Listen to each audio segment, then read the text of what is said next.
Prime audiophile recordings and dynamic audio gear. We bring you the best. Now join us as we continue our behind-the-scenes video series marking Acoustic Sounds' 25th anniversary. Acoustic Sounds audio specialist Chad Stelly brings a deep knowledge about our various equipment lines to make the best product recommendations for our customers. But back in the day, I mean, the typical piece people would buy would be a receiver, and everything would connect to the receiver. Typically, Acoustic Sounds doesn't sell any receivers, but we do sell a receiver minus the tuner, which is referred to as an integrated amplifier. And about 50% of the integrated amplifiers that we sell also incorporate an internal phono preamp. If you're going to get separates, we want to make sure it's going to outperform, you know, an integrated approach. That's kind of where we like to spend the extra time and not just sell someone a box. Some hybrid amplifiers and preamplifiers incorporate both vacuum tube and solid-state electronics in their units for a specific effect. Any of the Heron stuff, some of their preamplifiers will use vacuum tubes in them with solid-state regulation, but the gain path is all done with vacuum tubes. But sometimes just for the gain stage alone, Croft is a great example. They'll use FET output devices with tubes on the front input stage of an amplifier. Gain stage is the amplification circuitry that the musical signal sees. Another great case of a hybrid design is a very well-known high-end preamplifier for phono cartridges, the Manley Steelhead. This unit uses, in the same signal path, they've taken a solid-state JFET device and put it in series with a tube. And they've tuned it in such a way where you get the benefits of both. One of our longtime customers from the West Coast brought the Kuzma line of tables to our attention. Their reference 4 motor with the 4-point tone arm, and asked us if we could get it for them. And once I started looking into it, I'm like, wow, this is something we really should be carrying. I mean, this is some, you know, pretty impressive gear. And he makes all different types. He makes unipivot arms, he makes captive race arms, he makes air-bearing linear tracking arms, he makes mass-loaded turntables, he makes a suspended turntable, and he puts all the, you know, nuts and bolts of it out there. He's not hiding. Project is another fantastic turntable. They're really known, they seem to get their traction on the entry-level side of things with their excellent debut line of turntables. The Debut 3 has just recently been updated with a new carbon tone arm and some other improvements. Just set up one of their big extension, their reference turntable here a couple of days ago, and I wanted to use, I don't have the cartridge in here right now, but a new Lyra cartridge. It's been out for about a year now, the Kleos. And the Kleos is very sensitive to tracking force. It likes a very stable tone arm, and it's easy to recommend that in the Project tone arms. Turntable makers VPI and Music Hall are two more excellent turntable lines sold by Acoustic Sounds. I tell you, it's a great time to be in analog right now because there's so many good things out there. But yeah, the Classic, I think, has VPI's very best platter ever, and I also think it has what I feel is their best, most compatible tone arm out there, the 10-inch JMW tone arm. Their 10-inch or 10.5-inch arm seems to be the most forgiving in terms of accepting a broad range of cartridges. Cartridge selection is another critical area where Stelly can help. Each cartridge is inspected for any potential imperfections before it's mounted on the tone arm.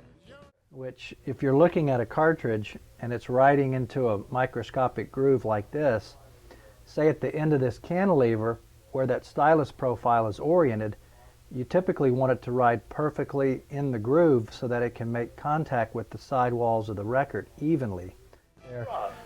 Usually when we recommend phono cartridges,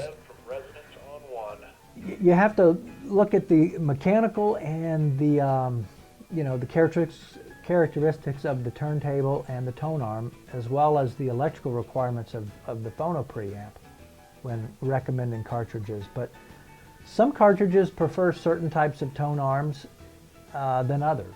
I really like the Benz cartridges on the unipivot tone arms, such as the VPI. And then other cartridges, airtight, Soundsmith, moving irons, very nice.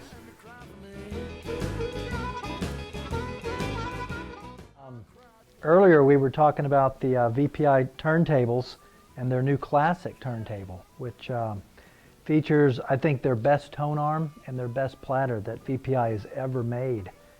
And with that VPI classic turntable, they actually have it at 3 different levels. And the most expensive version at $2,750, the classic one is, I think, one of the best buys in analog today. But their reference Classic 3 sells for around $6,000, and a big part of the sound of that turntable is a couple of accessories which I happen to have in here. But I think one of the biggies is the actual tone arm wand that is used on that Classic 3. And this is, as it's stamped on the head shell here, a Classic 3 arm wand. And it's a little bit different than the arm wand that's on the Classic 1 and 2. But the beautiful thing about it is this is an easy upgrade. So we decided it'd be a nice thing to offer this tone arm wand as an upgrade or as a standalone item. It also features the silver internal wiring from Nordost, which VPI uses in their premium tone arms. And then I've got another couple of pieces, new pieces from Rogue Audio.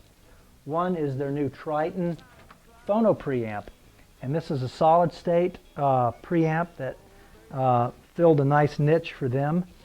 Very simple inputs and outputs for your phono cartridge.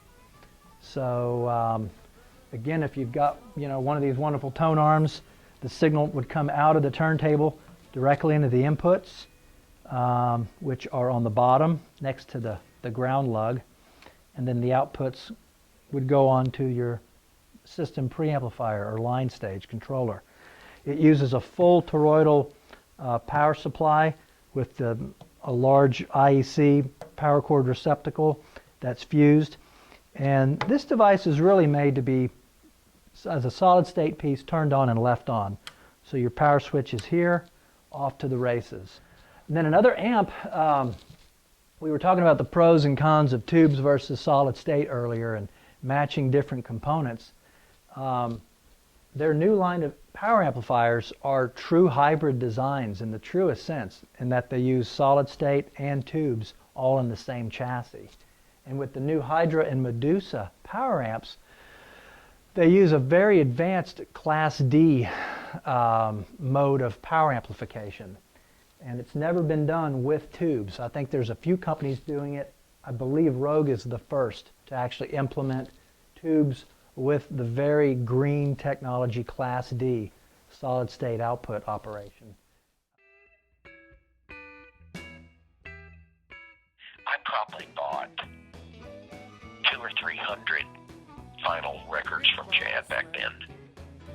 In about, 94, 95, I had a Versa Dynamics air-bearing turntable. It was a great turntable, but it was a beast to maintain. And I just got sick of it and decided I was just going to go all digital. And so I called up Chad and said, Chad, I want to sell my record collection. I've got a couple of thousand LPs. And, of course, he could have made lots of money off my collection because I told him, I said, look, I just want to get rid of it. I don't want to store it. And being Chad, he said, I'm not going to do it. He said, you'd regret it one day, and I'm not going to do that to you. You've been a good customer. And so I said, no, come on, take this off my hands. He said, put it in storage, and you'll thank me one day. So I did, and of course, maybe 4 or 5 years ago, I got back into vinyl, and I'm very grateful to him for declining to make money off my record collection. So, what a great guy and a great guy to do business with.